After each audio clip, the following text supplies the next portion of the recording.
Your attention, please, ladies and gentlemen. The following is a presentation of 92 WICB Sports. You're tuned into Sports Talk on 92 WICB. For the next hour, prepare yourself for everything sports. We'll take you to the South Hill and visit the Ithaca College Bombers.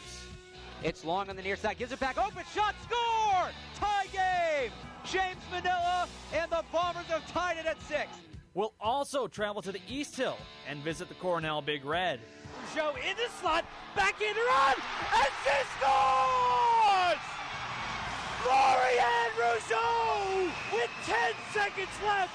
It's triple overtime, and the Big Red are going to the Frozen Four. We'll take you through the national scene as well, so you can get your fix of all things sports. The long wait is over. After 45 years, the Kings can wear their crown. The Los Angeles Kings have won the Stanley Cup.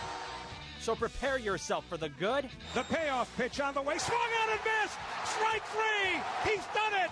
Johan Santana has pitched a no-hitter.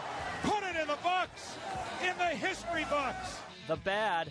Later, he gets the rebound, passes it to the man, shoots it, and boom goes the dynamite. And the downright ugly. They need to be less timid on the defensive side, and they need to be more aggressive in terms of rushing at the quarterback and putting pressure on the offensive line. Hi, this is Michael Phelps. Hi, this is Barry Melrose. Hi, this is Derek Jeter of the New York Yankees. You listen to Sports Talk on 92 WICB, radio station of champions. Hello and welcome into Sports Talk. I'm Adam Brobst. Joined alongside me is Frankie Altieri. Frankie, is it Frank or Frankie? What do you prefer? I go by both. Go by both? Okay, that's wonderful. We'll just change it up as the day goes on. And Alex Wong to my left here in the WICB studios on the campus of Ithaca College on the South Hill of Ithaca, New York. Welcome in to Sports Talk, as I said earlier. Guys, how are we doing today? Excellent. Wonderful. Doing good. Yeah, it's a great day.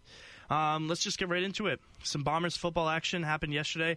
It's the first shutout by a Bombers football team since, I believe, 2008 or 2009. That doesn't make sense. It might have been it was 2013. Excuse me. It was 2013. Bombers won yesterday against Morrisville State, 34-0. Morrisville State going 0-7 on their season now with that loss. The Bombers improving to 4-3, just above 500, and they're looking ahead at St. John Fisher, but there is one huge obstacle in the way, and that is they might be without starting quarterback Wolfgang Schaefer, who took a nasty hit yesterday. 12 stitches and a concussion was the official diagnosis of the quarterback. Guys, going forward, what does that mean for this team? Well, it means Adam Fran's going to have to rise to the occasion. It's a shame because Schaefer has been relatively consistent lately. And, he was 7 of 9 for 110 and 2 touchdowns before he went down. Obviously, Fran came in and did pretty well himself. So this team's really going to have to rely on the running game going forward without Schaefer. Absolutely. And, you look at Fran, who came in for Schaefer. He did also have 7 completions, 14 attempts, only 63 yards compared to Schaefer's 110, and 1 touchdown compared to Schaefer's 2. So, obviously, they're not going to limit how much Fran's going to throw. They might be a little more conservative with the play calling. And, the one thing that concerns me is I was seeing some chemistry start to develop between star wide receiver Jair Cesaro and Wolfgang Schaefer. They really started to seem to have things click. You saw they had like a 53-yard touchdown pass, and it was just basically a nice little dump-off pass to Cesaro, and then he went to work on the open field. Cut up a couple of guys, and you really start to see that develop. And now he's going to have to start working with Fran. Fran is not necessarily somebody. What I saw out of him yesterday was he looked timid to throw down the field. He had a play where Cesaro was open, pump fake to him, and then waited for Cesaro to get back into coverage and then try to fit the ball in. And really, I think that if he can get past that hesitation, I think that he has a chance to really lead this Bombers team. And you have to, especially on the road, going up to St. John Fisher. This is a team that the Bombers have struggled with in the past. An Empire matchup, it means a lot, especially with a team that right now is 3-2 in the conference and trying to win the Empire 8 title. I mean, there's a couple other things that are getting in their way right now, but realistically, they have to win here on the road. And right now, with their record 0-3 on the road, it's going to be a big game coming up this weekend. Yeah, you mentioned the chemistry earlier between Schaefer and his receiving core. That's one of the hardest things to overcome with any sort of team in quarterback change. You never want to have, your starting quarterback go through weeks and weeks of not only games, but the preseason too, where he's getting most of the first team reps. And then to have something happen where he's out and you have to try and rebuild chemistry within, 6-7 days to get the offense back up running to normal levels is one of the toughest things to do in football. So how Fran handles this, how the coaching staff handles this, is going to be really indicative of how this Bombers team is going to look going forward. I agree. And that's the thing with, you mentioned J.R. Zazzara. He came to this team to take the top off the defense and stretch the field, and that's what he's done in really 2 of the last 3 games. But you mentioned Adam Fran being hesitant to throw the ball downfield. I think that's where Miles LaFrance comes in. Mm-hmm. If he's consistently complete passes over the middle, he's your guy. Yeah, him and Jack Ewell, we've seen have a lot of success across the middle. Jack Ewell acting essentially as Schaefer's safety blanket when Schaefer was in. So St. John Fisher, obviously on the road. One thing that I do want to highlight, though, the defense, after allowing 42 points, and now that was the first time since 2008 that had happened under a Bomber squad, I believe. So obviously not something that happens often, but then they turned it right around, pitched a shutout. I mean, huge step up by this Bombers defense that we've seen carry the load for most of the year for this Ithaca team. What did you see out of them yesterday that you were impressed by? Well, the defense did a great job of covering down the field. Mm-hmm. They really won all their one-on-one matchups, and that just made this team the opposing offense so lethargic to move the ball. Yeah, and looking specifically at coverage, Morrisville, I mean, their top receiver they had 3 people tied for 3 receptions each, and that was like their top receivers. Their top yards was 49 by Tony Deasy. Mm-hmm. The coverage from the Bombers yesterday was absolutely spectacular. Yeah, and it was. I think you can attribute that to Skylar Koff, who was coming off of a left leg contusion, I believe. He was coming back on the field. You were seeing him put on some hard hits on the receivers, really making him kind of second guess, drop those balls. And you look at a guy too, Jordan Shem. Jordan Shem, who's been a freak of an athlete for this Bombers team. He had a punt return touchdown yesterday as well. Somebody who he's possibly one of the best special team players in the Empire 8, if not the entire country. And, I mean, you see him do it well on the defensive end. He just can get up there. And even when he's going against some of the bigger receivers, as a smaller guy, he's still able to make those big-time plays. And that's just something you love to see out of your player. I mean, he shows a lot of heart and kind of keeps his defense ticking. And then, of course, Mark McDonough really just sets the scheme for him and makes everything go into place. But, yeah, looking ahead, guys, I mean, we've got 3 games left on the season. I mean, obviously the big one everybody's looking forward to is Cortland. A lot of people are starting to refer to this as the Ithaca College, like as the Bombers' Super Bowl, essentially, especially if they end up not clinching in the Empire 8. This is a game that could mean so much, especially in Coach Mike Welch's last year. I mean, looking ahead, give me your guys' prediction. What are you seeing out of this team? Man, despite, talking about how we think Fran might be able to handle the pressure of next week, I just don't see them. I can see them competing. I don't know about a win because St. John Fisher is obviously a very tough team. They're 6-1 in the year right now. Playing very good football. I think after that, Buffalo State on family weekend, that might be one where just sort of the atmosphere of having family in the stands might be able to raise them up, taking that extra gear, get that win, and then Cortica. Anything could happen with that. So I'm thinking 2-1. I'm going to be optimistic and say we finally get another win on Cortica. Get another one on Cortica on the road, even. That's a pretty bold prediction, but I like it. Frankie, I'm going more like 1-2. I think they'll win family weekend.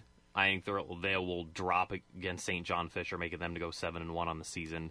I don't know. They've been so cursed the last 3 years on Cortica. It's at Cortland, obviously, so they'll be on the road again. And obviously, I think that was 2 years ago with the dropped field goal. Yeah. Snap hits the holder in the face, and somehow he still is able to throw a touchdown pass. Yeah, incredible. Like, it's a wild play. I can totally see them losing this next quarter jug. All right, well, unfortunately, we don't have the time to talk all things Bombers sports on Sports Journal, but to wrap it all up for us is Matthias Wellman. Matthias, take it away. It's been a great weekend for the Ithaca Athletics, with all teams putting in strong performances. Let's get right into the highlights of the South Hills undefeated Saturday. It was a great day for Bombers football, winning big at home en route to shutting out the Morrisville Mustangs 34-0. Bombers dominated on both sides of the field, Wolfgang Schaefer throwing 2 touchdowns to J.R. Zazara and the defense generating 5 total sacks.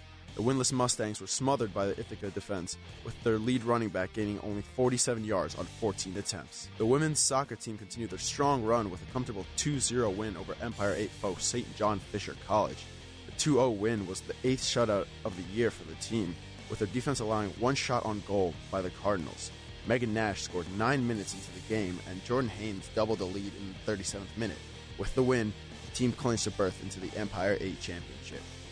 Staying with what Europeans call football, the men's soccer team played to a 1-1 draw against the superior Houghton College. Houghton came in at 9-2-3 compared to Ithaca's 6-7-0, but the Bombers played well enough to earn a tie. Alexander Brosnian scored his 5th goal of the season for the Bombers, thanks to Kevin Turry's assist. Brosnian also led the team in shots taken. The Bombers volleyball team had a doubleheader and was able to win both of their matches. They defeated both Houghton and Utica in straight sets for a very successful day. With the Southfield Rewind, I'm Matthias Wellman. And thank you very much, Matthias. Quick recap on a very successful weekend for all of the Ithaca College Bomber sports. Now, here in Ithaca, the town, the city, it's like there's the city of Ithaca and then there's Ithaca town proper, I believe. Yeah. Not really sure how it's set up. But we are very privileged to have 2 colleges here. On the East Hill is the Big Red School of Cornell. Guys, one thing that I really want to highlight, just because it's everybody's favorite time of the year, hockey's back in action. The Big Red are starting to take back to the rink. I believe their season opens this weekend. I want to say, if not, it opened last weekend, and I'm going to look completely ridiculous. But I believe, as far as I know, this weekend they had one of their preseason games, I guess. And so now they're looking to open up the season. Guys, this is a team that I feel like always comes in with high expectations. A lot of people are looking for big things out of them. What are you seeing, just real quick, from the Big Red hockey? I mean, they've played 2 exhibition games so far. Yesterday. Last night, they beat Brock University 8-1. So obviously, Brock was no match. Didn't even belong on the same ice as Cornell. And then Friday night, they beat the University of Ontario Institute of Technology 3-1. So, I mean, anytime you can get the win over a Canadian team, that might be, it's a good sign. Yeah. I wouldn't say it's awful. No, not at all. And especially where I feel like one of the big things is this is a team last year that made it fairly deep into the postseason. I think a lot of people are expecting the same thing out of them this year. Frankie, before we go into the season, do you think that this is a team that could repeat that type of success, or is it just something that might be a little bit too early to tell? I think they can definitely repeat. I mean, just like Alex said, I mean that 8-1 win over Brock was definitely a huge telltale sign of what this offense is capable of. I think if you just look, like Eric Freshy and Anthony Angelo, they can put the goals on the board. No, I agree, and so that'll do a quick little wrap up for Cornell. But more happened over on the East Hill, and Charlie Novak is going to tell us all about it. Charlie, take it away. It was another busy week for Big Red Athletics. We are going to start off with the men's football team up at Brown taking on the Bears yesterday afternoon. The Big Red lost their 3rd straight game of the season 28-21 in overtime after starting off the year 3-0. The Big Red were down by 2 scores early on before they tied it up at 14. Quarterback Dalton Banks led the Big Red down the field to take the lead 21-14, and then Brown tied it up at 21 to send it into overtime. They return home next Saturday for a big Ivy League matchup against the Princeton Tigers. Women's soccer lost at Brown yesterday by a score of 1-0 after defeating Yale the previous week. As for the men's soccer, they host Brown today, and last week they suffered a loss to Yale at home 3-0. Big Red Ice Hockey returned to the Cornell campus this week as the men's and women's teams kicked off their season at home. The women defeated Mercyhurst 3-1 on Friday night, and they met again on Saturday afternoon and defeated them 2-1. As for the men, they defeated the University of Ontario Institute of Technology 3-1 on Friday night, and they routed Brock University 8-1 on Saturday night. The Big Red scored 4 goals in the second period, and in the end, Matt Buckles had a 2-goal night. Big Red Hockey goes on the road for 5 straight games, which includes their regular season opener on Friday night at Merrimack and their ECAC rivals Dartmouth, Harvard, Brown, and Yale. Their next home game is right before Thanksgiving on Friday, November 18th, against the high-powered Quinnipiac offense. With the Cornell Beat, I'm Charlie Novak. Very much, Charlie. Thank you. As we bring it back here on Sports Talk, you're listening to 92 WICB, and we are talking all things sports, and we're turning our eyes onto the national world. It's Sunday. Oh, it's a beautiful day. I love football, and there is so much going on. We'll start it off. We'll talk with a game that I personally felt was going to be a gross game no matter what. You got Detroit Lions and the Washington Redskins, but these are two teams that are trying to find their identity. You know, the Detroit Lions obviously losing Calvin Johnson.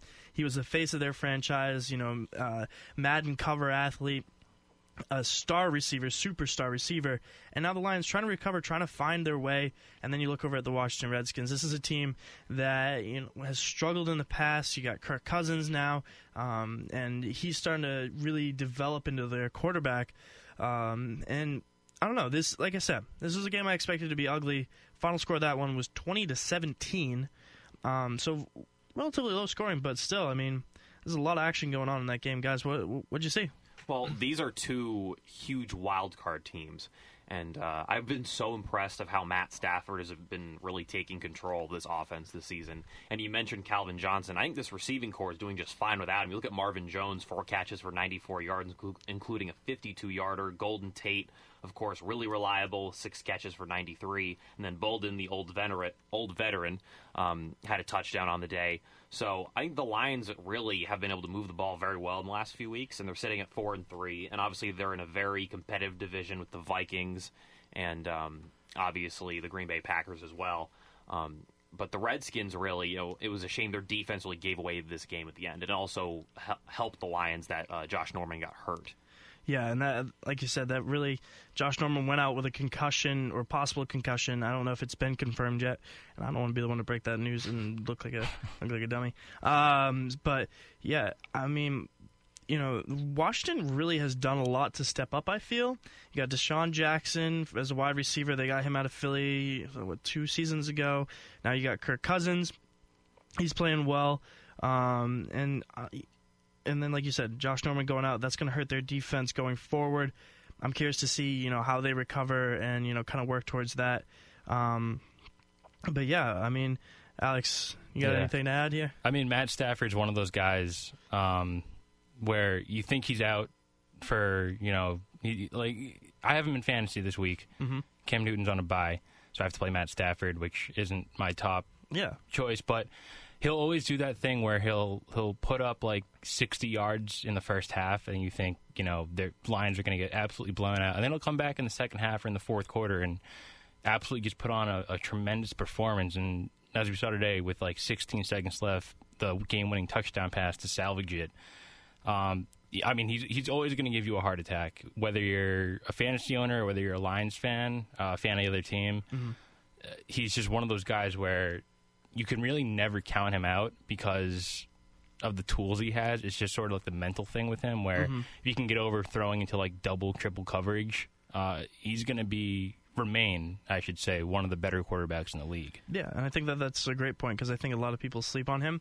I feel like he is trying to, again, go back to that idea of identity. He's trying to establish himself as the face of the franchise and really try and show some dominance on the offensive end, which is something that, I don't know, I feel like it's weird. Like with Calvin Johnson, I feel like we didn't see Stafford play this well, but now he's realized, all right, I got to come up, I got to make up for this hole that's left in our team.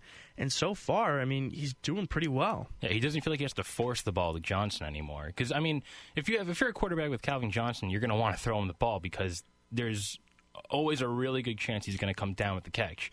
And now without him, he's thinking, all right, I can start spreading the ball out more. I don't have to just focus in on this one guy. And that changes the whole offense. That changes the way defenses have to play against you.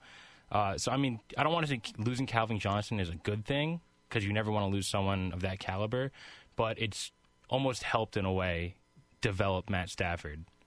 This game was really interesting because Cousins and Stafford kind of mirror each other. They're both guys that, they'll make these great plays down the field, and then they'll throw one or two picks and forget just how good they can be. So, you look at both these quarterbacks, neither turned the ball over today, and it was a shootout at the end. I think the Lions can get a wild card spot as well as Washington. This could be our wild card matchup. If both those quarterbacks learn to not turn the ball over. But there really were a ton of good wide receivers today. Crowder's been emerging for Washington, 7 for 108 and along of 26. And then Vernon Davis, who we really haven't heard anything from him for 2 years. Yeah, it's been a while. He's had 2 good weeks in a row. He can still run. I just think his stats plummeted because everybody and their mom on San Francisco retired, and the who's got it better than us winning culture just disintegrated. And, I think he just hasn't been able to find a good fit for him, and Denver, for some reason, just didn't work out. Yeah, and I think he suffered from Peyton Manning. Like, I feel like Vernon Davis, he always excelled getting down the field as a bigger, tight end, essentially. He always excelled at getting down the field, but, Peyton Manning last year, he couldn't throw beyond 15 yards, and that's really where he suffered. But Kirk Cousins, he's willing to throw it. Now, granted, with that, we have seen him make some poor decisions, but, overall, I think we're seeing somebody, kind of rise out in Cousins. But if we want to talk about quarterbacks making poor decisions, let's take a quick look over at the New York Jets. Now, this isn't a game that I expected the Jets to win. Fitzmagic stepped back into the game after Geno Smith got injured, something about a knee injury, I believe. And now he's coming out. Fitzpatrick came out and he produced. He just worked his Fitzmagic. The New York Jets ended up winning that game against the Baltimore Ravens 24-16. I mean, guys, the Jets are one of the worst teams, but yet they still seem, every once in a while, it's a surprise.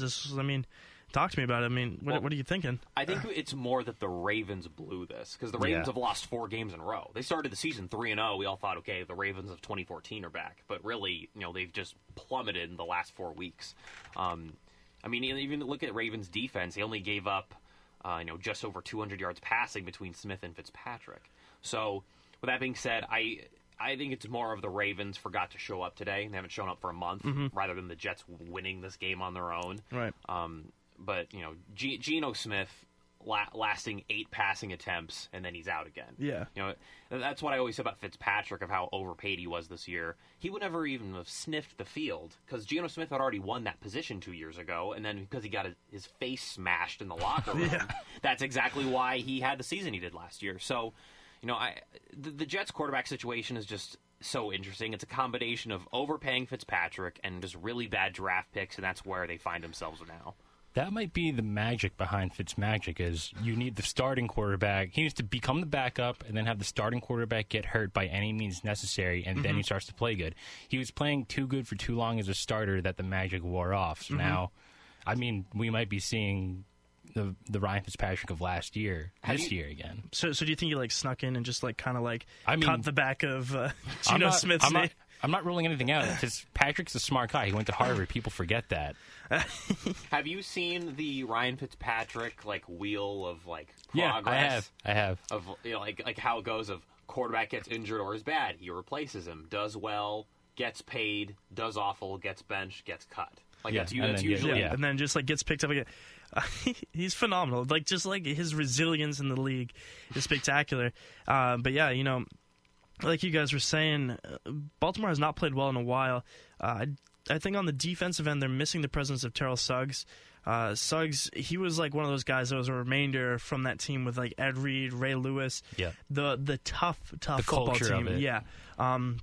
And he just adds a different level of intensity whenever he's on the field. He may not be what he once was, but as a leader, as a vocal voice on the field, especially from that middle linebacker position, he just sets a tone.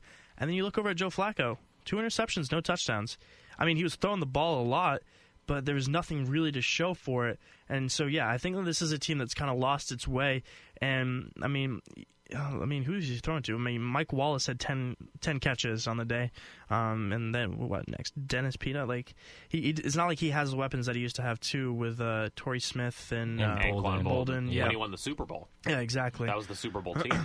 So, I mean, looking at this Ravens team, like we said, they started off 4-0 and then just kind of fell off a cliff. Do you think that this is the trend now, or are they just going to keep plummeting down and down the rankings, or is there going to be a point where they're like, all right, we need to shape up and really start to turn this thing back around if we want to become legitimate playoff contenders? No, you can go ahead. I mean, we're almost nearing the halfway mark. Like, they're 7 games in. The AFC is very competitive this year. I mean, you got teams like Oakland rising, and you look at the AFC West. Kansas City is going to try to get into the playoffs. Obviously, it's Denver's division. So, it's the window is closing for Baltimore. So with last year, they were already playing awful, and then when Flacco blew out his knee, it just made everything go from bad to worse. So, to answer your question, it might become a trend. This might be a 2-year thing in a row where this team just steps on their own foot and loses games by dumb decisions before an injury, which they haven't had any major injuries thus far. Yeah, looking at their schedule remaining, I don't really see a stretch of games where they can really get back on track. Because, I mean, after this loss to the Jets, they have the Steelers next week in Baltimore. They play the Browns after that, which should be a win for them. But after that, they go to Dallas to play the Cowboys, who are not looking at the Cowboys that we've seen in recent years. After that, the Bengals, which is a toss-up, I think, between how the two teams are playing right now. Miami at home, which, I mean, that should be a win. Then they go to New England, host the Eagles, who just beat the previously undefeated Vikings today.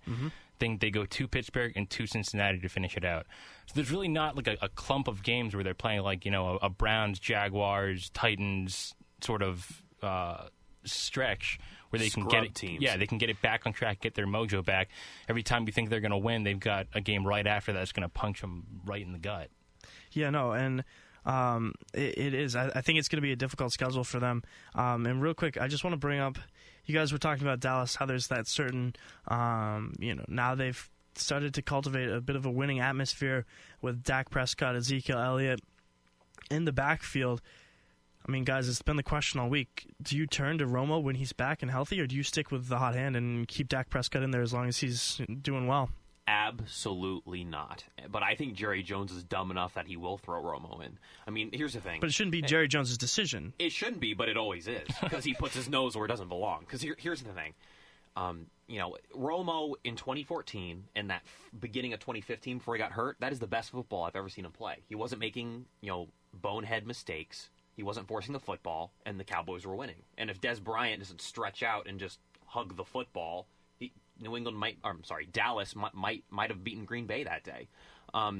So with that being said, after breaking your collarbone twice and your back at 36 years old, it's over. They need to trade him.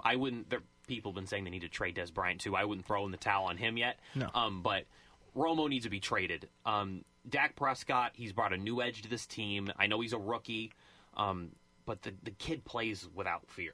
Like he can run. He's a great pocket passer, and this team needs to move on with a new identity because the Dallas perception, or the perception of Dallas, has been that they always fall short and they always get in their own way. And a part of that has been Romo and also, to me, Jason Garrett, because I don't agree with his coaching style. They could have 3 penalties in a row and losing by 20, and he's still clapping his hands like a cheerleader on the sideline. That does not work. That does not win games. So, with that being said, you get rid of Romo, and then you move on with Prescott and Ezekiel Elliott and this really good offensive line. I think the Cowboys are scary good. And they might be undefeated right now if Terrence Williams just goes out of bounds, uses his football IQ. 6 seconds on the clock, you go out of bounds. Get the heck out of bounds. If he does that, Dallas is definitely 6-0. Yeah, which would be incredible to think about. Especially just the way Dallas has been playing so far. In years past. And, I think a lot of people are drawing comparisons to Brady and Bledsoe. We're all New England fans here. I don't know if I'd necessarily draw that comparison just yet. At least Bledsoe made it to a Super Bowl. I know. Yeah, I was going to say, like... I mean, granted, Bledsoe's last 2 years, he went 5-11 and 9-7, so New England was looking for a way out of that relationship. Yeah. But at the same time, Bledsoe is definitely, career-wise, I would say it was a leg up on Romo. Yeah, Bledsoe didn't exactly have the reputation he has of the injuries and the folding in big moments in games. Yeah. Yeah, and I don't know. I just don't like that comparison. Even though Dak, he broke Brady's interception record there with, I don't even remember. 162. 162 163 attempts. Without an interception. That's actually incredible. That's so impressive. But it goes back to what you were saying. His fearlessness. He's willing to put the ball into tight spaces, but he throws it accurately enough where it's not that he has to worry. I think he's playing with a lot of confidence right now. And if you were to yank him and then try and put him back in either later in the season or a couple of years down the road, it'll shake his confidence a little bit. Right now, he knows he's playing well. He has to know. And even if he comes out publicly and says, "No, this is Tony's team," he can't mean that. There's got to be something in the back of his head where he's like, "No, this is my team right now. I'm controlling how these things work." And I don't know. I respect the fact that he strikes me as the type of guy where if he needs to fall into the background, he will. I just think it would be the most reckless decision the Cowboys have ever made. Yeah. Yeah. Sorry. He's been doing all this, but without Des Bryant. Des hasn't played in, 2 games? 3 games? Mm-hmm. So he's been playing with Cole Beasley, Terrence Williams, who's known for making stupid mistakes, including that fumble he had against Chicago. And then obviously Jason Witten, who's old, but the man still gets the job done. I mean, doesn't he? You're so right. Like, he's just like one of those people like, he's still in the league? Yeah. Oh, he just scored a touchdown. All right, well, he's I still guess. consistent. The funniest thing ever was on Jimmy Kimmel on NFL players read mean tweets. And one tweet about Jason Witten was like, Jason Witten, slow as heck, but somehow still works. And he's like, yeah, pretty much. He knows. He's very aware that he's not like a speedster, but the guy catches great in traffic, runs good routes, and he's very dependable on third down. That he is, and he's just a smart football player. You want to talk about football IQ, it's a guy like Jason Witten who's just been in the league forever and just knows the right plays, knows how to make everything work in his favor. But, so Cowboys are on a bye, so that's enough of that. I don't like the Cowboys. I don't like Jerry Jones. I really don't like Jerry Jones. That guy's a scumbag. Like, you want to talk about, like, overly involved owners like Mark Cuban and things like that. Jerry Jones is way too hands-on. Oh, he's worse than Cuban, I think. Yeah, Cuban just gets excited. Yeah, Steve Ballmer. Oh, God, we love Steve Ballmer. I mean, Jerry Jones he really should have just stepped out of that GM position and just let a professional take that. Because he's made so many dumb roster moves and coaching as well. I still think, like maybe 2-3 years ago, there was talk of, like, Gruden coaching the Cowboys. I think that would be such a great fit. But Gruden is his own man, and I don't think he'd let Jerry Jones put his nose in, so I don't think that would work. So that's the other thing is he's always like, Jason Garrett is my head coach. If you ask me tomorrow, Jason Garrett is still my guy. Like he just loves Jason Garrett, and I don't understand it because he's had 2 winning seasons. 2014 and then 2000. What was that? 2009, and that's pretty much it. So, Dallas will definitely be a contender this year, but only because of Prescott and Elliott and this new identity with these young players. Yeah, and I think that's the general feeling is that if you put Romo in, he will torpedo this season, and it's nothing against the guy. It really isn't. It's just Dak is so good right now. Dak is good, but also Romo, again, has had 3 huge injuries, and he's 36 years old, and it's consecutive. He really hasn't played since the beginning of 2015. Who would you trade him to? Excuse me. I think Chicago would take him in a heartbeat. I was going to say Chicago probably Chicago's relationship with Jay Cutler is one of those depressing things. Jay Cutler doesn't care. Like, you could be like, Jay Cutler, you're cut from the team, you'd be like, all right, cool. Like, he just wouldn't care. Have you heard that story about he was in Wrigleyville in Chicago, and he was at a urinal doing his business, and then somebody came up to the urinal next to him and said, "Oh, I went to Vanderbilt too." And Cutler apparently threw his head back and yelled, "Don't care." That's the kind of attitude that he has, and I mean, I like Jay Cutler as, like, a personality. Obviously, I wouldn't want him as my quarterback, but you talk about sort of like his nonchalant attitude, how he would get cut and just not really have a care in the world about that. I mean, I kind of like that. At the same time, I kind of don't. It's a tough relationship to have with the quarterback, especially. Yeah. It's not like he's, a kicker that, is sort of like a revolving door. The quarterback is obviously the centerpiece of the offense, and to have someone with that sort of personality is kind of problematic. Yeah. I just feel like he's not as. I don't want to sit here and say that a professional quarterback isn't a competitor, because this is. I mean, look at me and look where I am. But you watch him, and Brian Hoyer. This is a guy who's still trying to make a name for himself. So he goes out there and he works his butt off. And then you look at a guy like Jay Cutler, and he's like I think the classic image of Jay Cutler is like him with a cigarette in his mouth, and that's that just it just personifies who he is. Like he just sits there and he's like. I don't care. I don't care. I feel like he would have thrived if he was playing in the era of the 60s, 70s. Oh yeah. That's the thing with him. I mean, he took himself out of the 2010 NFC title game. The Bears. You think of how bad they've been in the last few years. They would have been able to draft a good quarterback in the first round, but they haven't been. That's the thing that they're so stuck in this detrimental relationship. Yeah. And I think if they finally had a decent trade offer, Garoppolo's the other thing. That's the one that people always talk about. Even though I think Belichick will pull the savage move and get rid of Brady and keep Garoppolo because he's loyal to nobody and he's all about tomorrow. I could totally. He's loyal to Brady. No. Oh yeah. No. They are not besties. They really have to be. They really aren't. I've read and heard so many interviews that they are not two peas in a pod. They respect each other, but they are not. There's definitely not a a tightness like a Brady and Deion Branch buddy. So I could totally see Brady going to Arizona. How far down the line are you talking? I'm talking 2017. Really? Yes, 2017, 2018, because Garoppolo's contract's going to run out. They're going to re-sign him, put Brady in Arizona because it's out of conference, and Brady's going to want to play there because of this. Carson Palmer, another 2 years of being awful in the postseason and being 37 years old, Arizona's going to dump him. Arizona has a winning culture, a great defense, good receivers, and a solid special teams and a very intelligent head coach. It's the perfect fit for Brady post-New England. It really is. There's no other team. The second team would be Houston, but they don't have that winning culture yet that Arizona has, where Arizona is expected to go to the Super Bowl every year by themselves, by the front office. So do I want to see Brady go? Would I rather have Brady than Garoppolo? Yes, but Belichick is loyal to no one. He's all about tomorrow, and he will definitely re-sign Garoppolo and let Brady walk. I just think that's how it's going to go down, and it's a perfect fit for Brady in Arizona because Palmer, his days, in my opinion, are numbered. You can't keep going 11-5 and then peeing your pants in the postseason. They don't want to deal with that. They don't want to waste the youth of Patrick Peterson and Floyd on this guy that cannot get you past the next level. And if you have a 4, maybe even at the end of this year, hopefully 5-time Super Bowl champion, they're going to roll the dice on a 40-year-old, 41-year-old Tom Brady. That's just me. I mean, I'm inclined to not agree, but this is why we do this. This is for the hot takes and everything. I think you won't see Brady in another uniform. I think he would rather retire than be traded.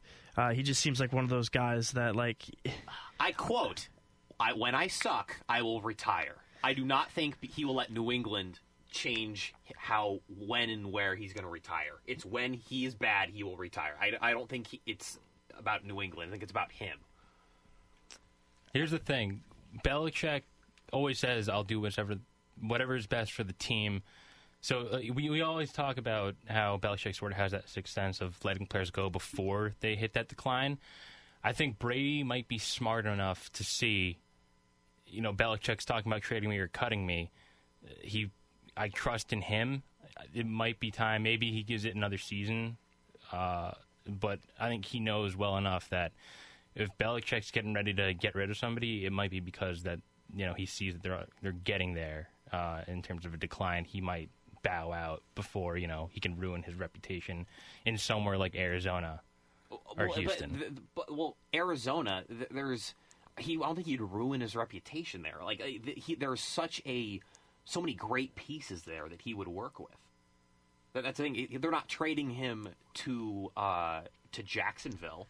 This is the Arizona Cardinals. Carson Palmer has plenty of pieces there, too. But it's Carson Palmer. Yeah, but I'm saying if Brady devolves into something that even remotely resembles not Tom Brady, if he devolves into something that is a Carson Palmer or a Blake Bortles or something or Matt Stafford, I'm not saying he will, but if he does, who's to say that he's going to have a Tom Brady-like season and not a Carson Palmer-like season? But we're talking about physical degradation, not mental. Carson Palmer's issues is in his head. It's his decision-making. It's not physical ability. Would you say that Peyton Manning's reputation was ruined by his play last year? Yeah, because he got hurt. If Tom Brady stays healthy, he can play till he's 43. But you look at if Tom Brady devolves physically enough to the point where, I'm not saying he's going to be Peyton Manning. Noodle arm Peyton? Yeah, exactly. But if the mentals are still there, you still have to have the physicals too. Manning had the mentals. He didn't have the physicals. I know it was because he got hurt, but if something does happen, if he gets sacked while playing in Arizona and hurts his shoulder and he's able to come back but he's not the same, even if he has the mentals, who's to say that Bruce Arians will be able to game plan for that? He's not. Bruce Arians is not Bill Belichick. I don't think he's obviously not as smart as Bill Belichick. I don't think he'll be able to sort of work around that. Well, here's the thing. Peyton Manning, we're talking about beer-drinking, pizza-eating Papa John's Peyton Manning. Tom Brady eats like 80% vegetables and won't eat a strawberry. He has created this formula for himself that just eliminates, what's the word I'm looking for? Swelling and inflammation. That was what I was going to... Inflammation in the ligaments. It allows his body to recover quicker from hits. And honestly, I think he'll bring a lot of what New England is doing in New England to Arizona, getting the ball out of his hand quick and sticking to that formula that protects the quarterback. Obviously, New England has been stretching the field a lot this year with Chris Hogan and then Martellus Bennett. The Cleveland and the Arizona game, they both had really good games. So my point is even if Brady's playing at the high level, Belichick will roll the dice on, I'm going to take 26-year-old Garoppolo and that future over Tom Brady, who may or may not still be good at 41 and 42, because we don't know if he's going to fall off the cliff or if he's going to defy the odds in the first one to box with Father Time until 43, 44. So I just think it is in Belichick's mind, it is a surer bet for the good of the team to have a younger Garoppolo, who I think we've forgotten because we haven't seen him since week 2. He was insane. He was dropping back, making these great throws deep down the middle on third down. I mean, New England was like something crazy, like 65, 70% in the first 2 weeks in third down. Mm-hmm. And if he didn't, and we really stopped talking about this because he got hurt, and we had 2 weeks of Brissett and really playing average. So I think Garoppolo has a ton of upside. I think Belichick is going to look to the future instead of Brady's legacy, even though would I much rather have Brady than Garoppolo? And do I think even a 41-year-old Tom Brady's better than Garoppolo? Yes, but Belichick is going to go with the surer bet, and that's with a younger model. I do just want to say real quick, while we're talking Patriots are up 20-13 right now going into the fourth quarter against the Pittsburgh Steelers. For Pittsburgh, though, they're driving right now with the football, but Antonio Brown just went into the locker room. Looked like he messed something up in his leg. Couldn't tell exactly from the feed, but it looked like he was limping around on the sideline, went down with a lot of pain. So something to just keep an eye on there, especially with Antonio Brown. I mean, I don't know if the Steelers could necessarily. I mean, granted, they're playing right now. They're playing pretty well, driving on this Patriots defense. But this is already without Ben Roethlisberger for a couple weeks. Le'Veon Bell really is your only guy left if Antonio Brown goes down. So that's a scary thought to think of, especially if you're a Pittsburgh fan. Again, I don't want to take away from this Brady talk, but just something to keep note of. And Brown went out with only one catch and 13 yards, so obviously he's struggling a little bit here. That was receiving. He had 6 catches and 99 yards. That makes way more sense. Yeah. As long as Butler's been able to keep him out of the end zone, I think this is a big task for Butler. I mean, this is the second season as a starter, and Brown is the class of the NFL when it comes to wide receivers. Oh, he's so good. Spectacular route running, so much speed. Because that was my concern with Brown and with this Brown-Butler matchup is I feel like Butler is the most physical cornerback in the league. I think in that 5-yard gap where you can bump and grind on the receiver, that came out wrong, where you can bump up against the receiver and kind of keep him at bay, that's where he can excel. But when you got a receiver like Antonio Brown who has the quick feet and can put a move on you, that's where Butler kind of scares me. I feel like he doesn't have the speed to keep up with an Antonio Brown or, like some of these faster receivers that you see throughout the league. And again, there's no knock on him. I just, I'm always going to love Malcolm Butler, don't get me wrong. The guy's a hero. But at the end of the day, I do wonder sometimes if it's easier for some of the faster receivers to get a drop on him. My biggest thing with Butler has always been, he's obviously on the shorter side, so players like Brandon Marshall and Demaryius Thomas always scared me with him just because of the jump ball factor. If there's a good quarterback placing a jump ball in the right spot. Well, why does Brandon Marshall scare you? You said good quarterback. I mean... Well, that's the if factor, but someone with the height of Brandon Marshall. Yes, I'm with you. Always scares me with Butler. My only knock on Butler is his consistency with his hands. Because he dropped a lot of interceptions last year. His best strength is batting passes, like no look, like having one eye on the receiver and one eye on the ball and being able to slap passes down. But when attempting to get two hands on the football, he dropped a lot of interceptions last year. And I was thinking after him making that crazy interception in the Super Bowl, I'm like, all right, this guy can pull an Asante Samuel or a McCourty and get 10 picks a year. Which Asante Samuel had 10 picks in 2007 and McCourty in his rookie year in 2010. McCourty's so good, though. Oh, yeah, I love having him back there. Oh, it's perfect. I'm so glad that they paid him over Revis. Like, that was just a huge play by on their part. And McCourty, I think it was definitely about his personality on top of the skills, because McCourty is that next generation, do your job the Patriot way type guy, where Revis is a mercenary. He's essentially, he's a hired help. He's the Boba Fett of the NFL. Like he's loyalty. He's loyalty to no one, and he just wants a paycheck. Like, he was immediately trashing Brady and the Patriots for Deflategate, like, a year after he just won the Super Bowl, then less than a year, months. So, McCourty makes this passing defense look so much better than it really is, because I've always said New England has one good corner. Logan Ryan has played like garbage this year, and they've been able to, keep teams at, like, under 16 points a game because of... they've not one, not two, but three good safeties with McCourty, Deron Harmon, and Pat Chung. So, they really... I know Rowe's gotten a lot of reps over the past 2 weeks.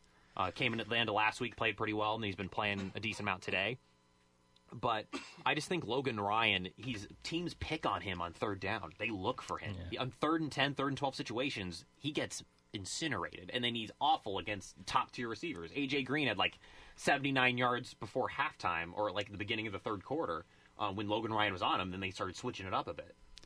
I think, honestly, too, what scares me, watching this defense, they've been better about it, but I felt like ever since losing Vince Wilfork, obviously, he's hasn't been what he once was, but losing a guy like Vince Wilfork, I feel like their run defense hasn't been the same. I mean, Wilfork, for any other means, he just filled space. You had to put two guys on him, and he would just clog up a hole.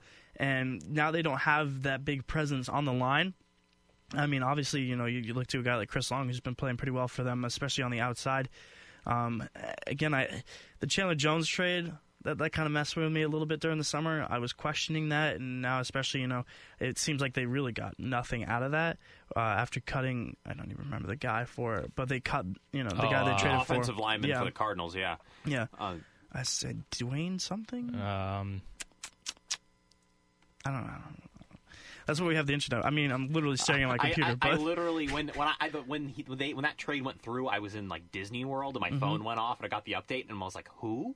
I'm like, who did we just trade Chandler Jones for some no-name offensive lineman? Yeah. But the Chandler Jones trade I didn't really mind because Jones was really good for he'd be really good for a few games and he'd fall off the face of the earth. He didn't have consistent production.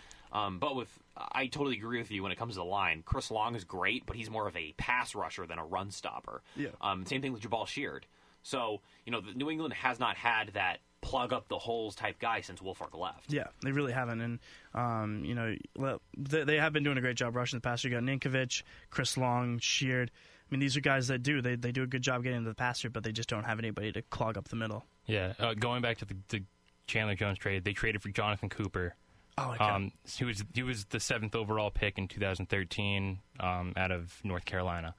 But going back towards the whole Wilfork idea, I mean, they drafted Dominic Easley out of Florida a couple years ago, and they cut him over the offseason. He's playing for the Rams now, I think. Yeah, right? he played all right, and they cut him. Just injuries, really. Yeah, That's and what then came down for him. They drafted Malcolm Brown, who's been all right. Obviously, he's not Wilfork, but he's serviceable in that role.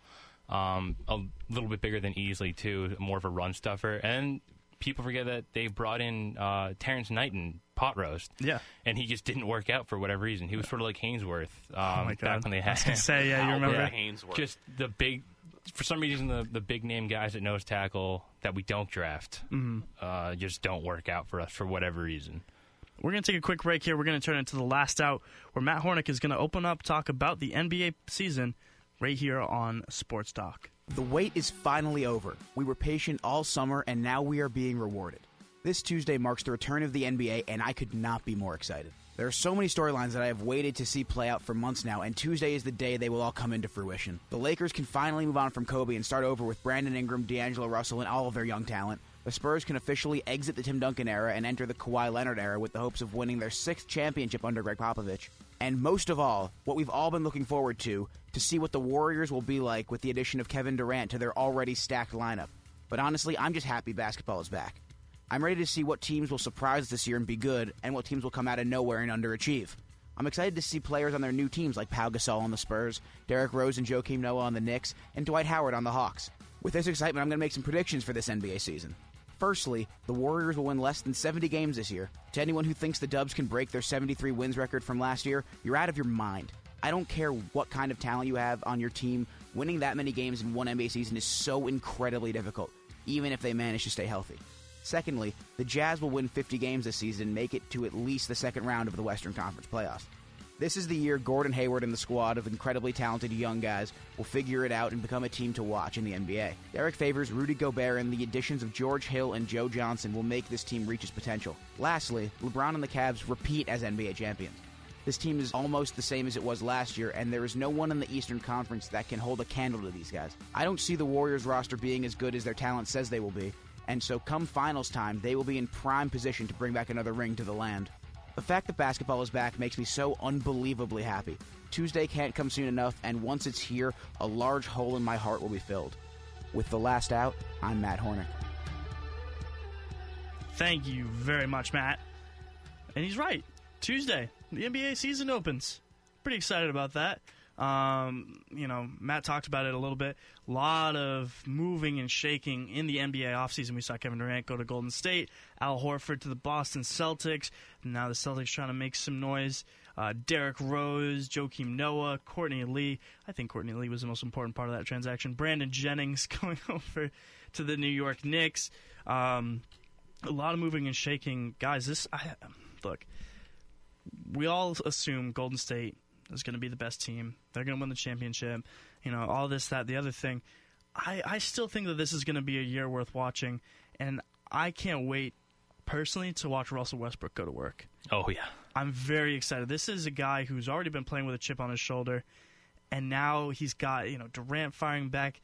I mean, I have to agree with what Charles Barkley said the other day. He said something along the lines of, like, what are you doing? Like, you're happy. You moved on. Like, stop taking shots at them. Now you're, like, really becoming the villain.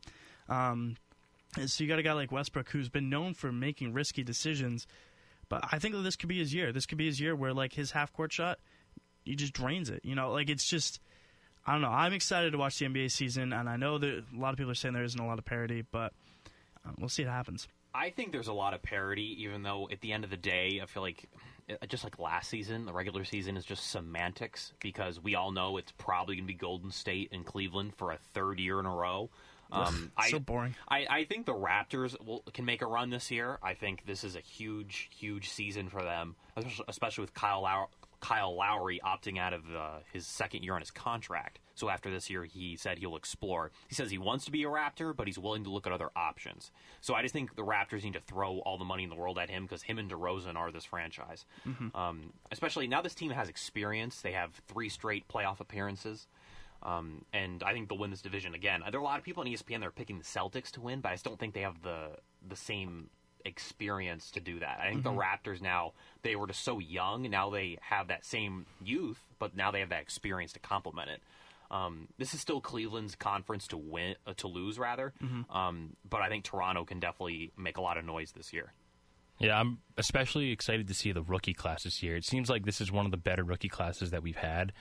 You obviously, Ben Simmons, I was excited to see him. He might be out until like they're saying maybe January for a return, even though his agent wants him to sit out the entire year with that broken foot.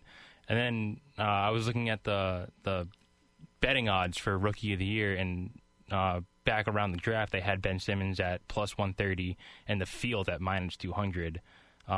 Looking at the rest of that, I mean, Chris Dunn was the next. They were saying was the next most likely to win NBA Rookie of the Year out of Minnesota. Obviously, you have Buddy Hield in New Orleans, Brandon Ingram, Joel Embiid might finally play an NBA game this season. He looked good in preseason too. He did. He looked he looked like the biggest guy on the court too. Yeah. Which I found. You look at a guy like him. His footwork was sound. If he can stay healthy, he has the potential to be a top-level center in this league, especially one where, like, admittedly, the bigs have gone kind of soft. Yeah, I'd agree with that. Especially if you pair him up with, you've got so much talent, especially first-round talent out in Philly. Between, Embiid, you've got Nerlens Noel, who's more of the defensive shot-blocking presence, Jahlil Okafor. I want to say it's exciting to be a Sixers fan, but they still might not win like over 30 games or something like that. So only time will tell with them. I'm really excited as a Celtics fan to see Jaylen Brown because he brings an edge. We heard it back around the draft where people would always compare him to Ben Simmons or talk about Ben Simmons, and he would think that he wasn't getting enough respect, which I'd agree with. And then after the Celtics drafted him, he'd be doing camps and stuff all around, especially the Boston area, and people would ask him about Ben Simmons, and I read a story where someone said Ben Simmons was better than him, and Jaylen Brown just threw down like an absolutely vicious dunk on a kid's head for saying that. Like, that sort of chip on his shoulder and edge, I'm really excited to see, especially after seeing what he was doing in preseason and summer league, where he looked like he was taking off from like the free throw line on some of these dunks that he was putting down. He's been absolutely vicious around the rim, and I'm really looking forward to seeing him. And I think, too, he brings something that the Celtics have been lacking for a while, and it's athleticism. There we go. Those are words that make sense. He just has that like bounce that a lot of the other players don't. And I got to say, though, one team that I'm really looking forward to watch this year, and I think that they could, like, sleeperly, that's not a word, they could, give the Cavs a run for the money, is the Pacers. I think a lot of people, they made the move of getting Jeff Teague. That's a huge upgrade on George Hill. This is a guy who likes to attack the basket. He does really well in that sense. And then you got a guy like Paul George, the great two-way player. Pick up a Val Jefferson, good footwork, not necessarily a defensive presence down there. Monte Ellis is going to do his thing, especially in a more high-powered offense under, I can't even remember. I can't even remember who it is. Well, it's not Frank Vogel anymore. It's a less conservative team. I'm curious to see what happens. I think the GM, the legend, Larry Bird, made some good acquisitions in the offseason. So to me, the team to watch is going to be the Indiana Pacers in the Eastern Conference. I really feel like that this is a team that could turn things around and really make some noise in this division. I don't know. We'll just kind of start turning to some final thoughts, guys. Anything that you want to talk about, anything that you think we missed that really should be spoken on? I'm actually going to go with LeGarrette Blount this season. He just scored a second touchdown of the game. He's just been a powerhouse. I've never seen anything like it from this player. Signed a one extension with New England this past offseason, and he's just really taking advantage of it. He's been, just on 80 to 100 yards rushing per game, and really he's taken a lot of punishment over the middle, a lot of consistent carries. James White has been catching passes out of the backfield, but it's been all LeGarrette Blount, and he's been putting on a show so far this year. All right, yeah, I'm going to keep it with the NBA. Remember, towards the postseason last year, the NBA introduced their hustle and grit metrics, which everyone on the internet had a lot of fun with that, and Matt Dellavedova. So I'm really looking forward to a full season of that and seeing just how gritty Delly is. Yeah. Yeah, especially for like the Bucks team where he's gonna definitely need to like scrap and like fight. Yeah, he's what was it? Wasn't he voted like most dirty player? or something like that. Yeah. Draymond might take that one this year. Oh no, Draymond's oh my God, Draymond's a whole head case. But before we go here on Sports Talk, just a couple quick thank yous we'd like to throw out. We'd like to thank the manager of television and radio operations, Chris Wheatley. I'd also like to thank the station manager, Riley Ludwig. Thank you to the sports director, Alex Lebowitz. And guys, thank you for coming on the show. Thank you for having us. Yeah, so you know much what? It's not me. my show, but yeah, no, it was a good time. So for Frankie Altieri and Alex Wong, I'm Adam Brobst, and you were listening to Sports Talk. Keep it tuned right here to catch up on all of the news around Ithaca with Ithaca Now on WICB.